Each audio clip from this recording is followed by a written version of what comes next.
18 വർഷമായിട്ട് നൊന്തു പ്രസവിച്ച മകന്റെ ശബ്ദം കേൾക്കാതെ, ആ മകനെ ഒന്ന് കാണാൻ കഴിയാതെ ഒരു ഉമ്മ ജീവിച്ചിരിക്കുക എന്ന് പറയുമ്പോൾ അത് എത്രമാത്രം സങ്കടമുള്ളതാണെന്ന് നമുക്ക് എല്ലാവർക്കും മനസ്സിലാകുന്നതാണ്, അല്ലെ? ഒരു ദിവസമോ അല്ലെങ്കിൽ 2 ദിവസമോ സ്വന്തം മക്കളുടെ ഫോൺ കോൾ എങ്ങാനും വരാതിരുന്നിട്ടുണ്ടെങ്കിൽ ആ ഉമ്മമാരുടെ ആദി എത്രമാത്രം ഉണ്ട് എന്ന് നമുക്ക് തിരിച്ചറിഞ്ഞവരാണ് നമ്മളെല്ലാവരും. ഇന്ന് ഇതാ 18 വർഷമായിട്ട് ഒരു ഉമ്മ മകനുമായിട്ട് യാതൊരു ബന്ധമില്ല. ഉമ്മ എങ്ങനെ മകനുമായി ബന്ധപ്പെടാൻ ശ്രമിച്ചിട്ടുണ്ടെങ്കിലും മകൻ അതിന് സമ്മതിക്കില്ല. ഉമ്മയുടെ വാശിയല്ല, മകന്റെ വാശിയാണ്. അങ്ങനെ 18 വർഷമായിട്ട് സൗദി അറേബ്യയിൽ അയാൾ ജീവിക്കുകയാണ്.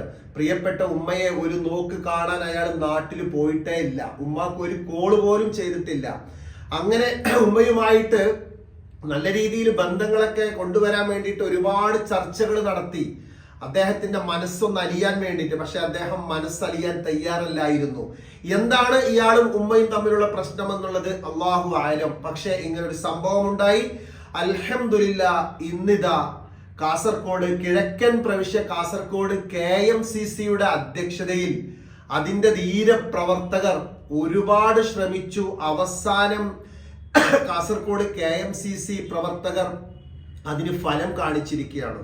18 വർഷമായിട്ട് തന്റെ പെറ്റുമ്മയോടൊരു വാക്ക് മിണ്ടാതെ ഉരിയാടാതെ നടന്നിരുന്ന ആ മകനെയും ഉമ്മയെയും അൽഹംദുലില്ലാ അടുപ്പിച്ചിരിക്കുകയാണ്. എങ്ങനെ അടുപ്പിച്ചിരിക്കുന്നത്? പല രീതിയിൽ ഉമ്മയെ കൊണ്ടുവരാം, സംസാരിക്കാം, ഈ പ്രശ്നങ്ങൾ പരിഹരിക്കുക എന്നൊക്കെ പറഞ്ഞിട്ടും മകൻ വിട്ടുവീഴ്ചക്ക് തയ്യാറാവാതെ അവസാനം ആ ഉമ്മയെ സൗദി അറേബ്യയിലെ ദമാമിലേക്ക് കൊണ്ടുവരികയും ഇവരുടെ എല്ലാം ആത്മാർത്ഥമായിട്ടുള്ള പ്രവൃത്തിയുടെ ഫലമായിട്ട് ആ പൊന്നുമ്മ ആ മകനുമായിട്ട് സംസാരിച്ചു. എൻ്റെ പ്രിയപ്പെട്ടവരെ, നമ്മൾ എപ്പോഴും മനസ്സിലാക്കണം, നമ്മുടെ ഉമ്മമാര് നമ്മളെ നന്നാവാൻ വേണ്ടിയിട്ട് ഒരുപാട് ചിലപ്പോൾ ചീത്ത പറഞ്ഞെന്ന് വരും, നമ്മളെ കുറ്റപ്പെടുത്തിയെന്ന് വരും. ഉമ്മയാണ്. ആ ഉമ്മയുടെ ഗർഭപാത്രത്തിൽ നമ്മൾക്ക് പടച്ച റബ്ബ് ജീവനിട്ട് തന്നിട്ടുണ്ടെങ്കിൽ അള്ളാഹു വളരെയധികം വില കൽപ്പിക്കുന്നുണ്ട്. ആ മാതാവും ഈ മകനും തമ്മിലുള്ള ബന്ധം നമ്മൾ ആര് തന്നെയാണെങ്കിലും എന്തെങ്കിലും ചെറിയ പ്രശ്നങ്ങൾക്കൊക്കെ വേണ്ടിയിട്ട് നമ്മൾ അതിനൊക്കെ അസ്വസ്ഥമായി കാണുന്നുവെങ്കിൽ തീർച്ചയായിട്ടും അതിന്റെ പിറകിൽ നമുക്ക് പരീക്ഷണങ്ങൾ ഉണ്ടാവും. എന്താണെങ്കിലും ആ ഉമ്മയുടെ ആത്മാർത്ഥമായിട്ടുള്ള പ്രാർത്ഥനയായിരിക്കാം. ഞാൻ വീണ്ടും പറയുന്നു, എന്താണ് അവർ തമ്മിലുള്ള പ്രശ്നങ്ങൾ എന്നറിയില്ല. പക്ഷെ 18 വർഷമായിട്ട് നാട്ടിലേക്ക് പോവാതെ ഉമ്മയോട് മുണ്ടാതെയാണ് ആ മകൻ നടന്നിരുന്നത്. ആ ഉമ്മയുടെ വിഷമത്തിന്, സങ്കടത്തിന് അള്ളാഹു അറുതി വരിച്ചിരിക്കുകയാണ്. അള്ളാഹു ആ ഉമ്മയുടെ പ്രാർത്ഥന കേട്ടു എന്ന് തന്നെ പറയാം. മാത്രമല്ല, ആ മകൻക്കാണ് ഇതുകൊണ്ട് ഏറ്റവും വലിയ ഗുണം.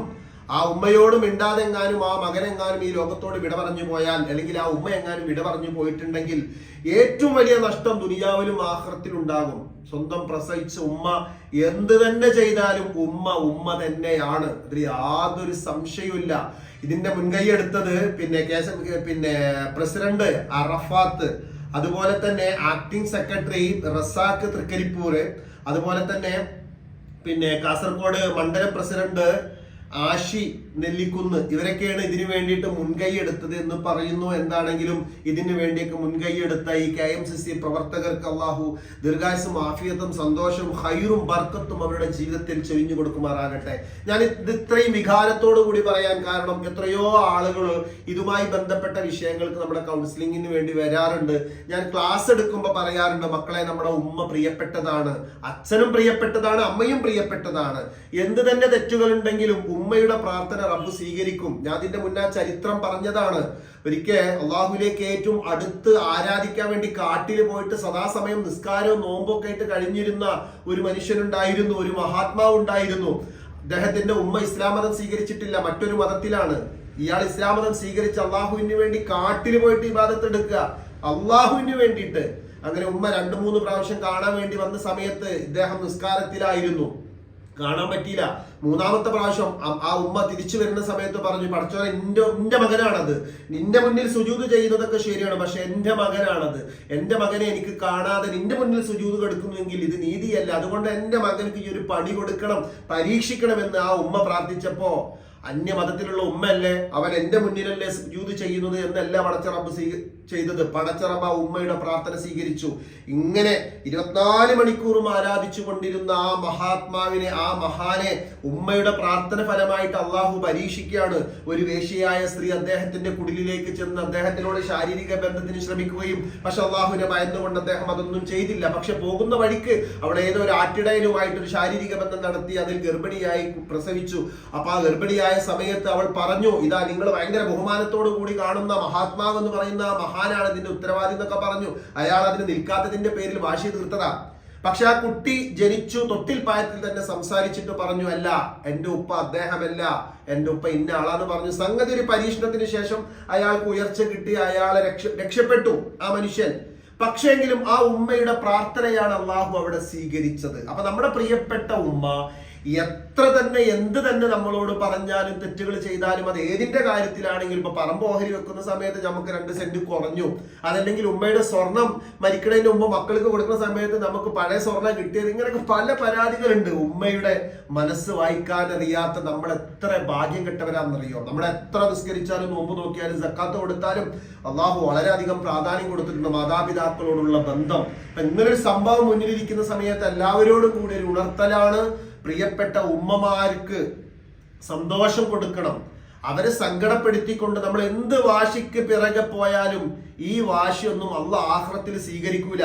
ഇവിടുന്ന് കണ്ണണ്ട് ജിമ്പിട്ട് അങ്ങോട്ട് പോയിട്ടുണ്ടെങ്കിൽ ഒരു സുഖം കിട്ടും നിങ്ങൾ വിചാരിക്കേണ്ട, ഒരു സുഖം ഉണ്ടാവില്ല. പിന്നെ എന്ത് വാശിയിൽ നമ്മൾ ജീവിച്ചാലും അവിടെ റബ്ബിന്റെ മുന്നില് ഒരു തരി നമുക്കൊന്നും പരീക്ഷണങ്ങൾ സ്വീകരിക്കാൻ കഴിയില്ല എന്ന് മനസ്സിലാക്കുക. എന്തുണ്ടെങ്കിലും പറഞ്ഞു തീർക്കുക.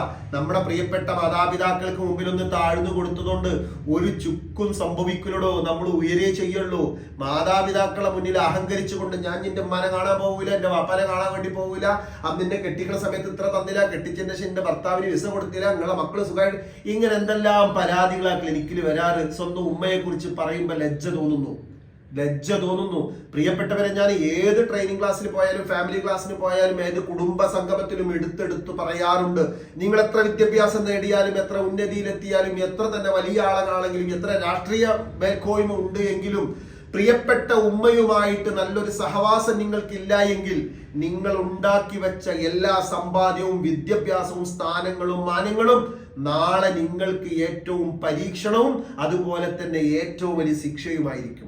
ഇതായിരിക്കും മാതാപിതാക്കളുടെ കാര്യത്തിൽ പറയാനുള്ളത്. എന്താണെങ്കിലും 18 വർഷത്തിന് ശേഷം സന്തോഷത്തോടു കൂടി ആ ഉമ്മയുമായിട്ട് ആ മകൻ ലയിച്ചു. ആ ഉമ്മയെയും മകനെയും അല്ലാഹു എല്ലാ സന്തോഷങ്ങളോട് കൂടി ദീർഘായുസ്സോട് കൂടിയിട്ട് ജീവിതം നൽകട്ടെ എന്ന് നമുക്ക് ആത്മാർത്ഥമായി പ്രാർത്ഥിക്കാം. എന്താണെങ്കിലും ഈ വീഡിയോ ഒക്കെ ഒന്ന് ഷെയർ ചെയ്തേക്ക്. എന്താ കാരണം എന്നറിയോ?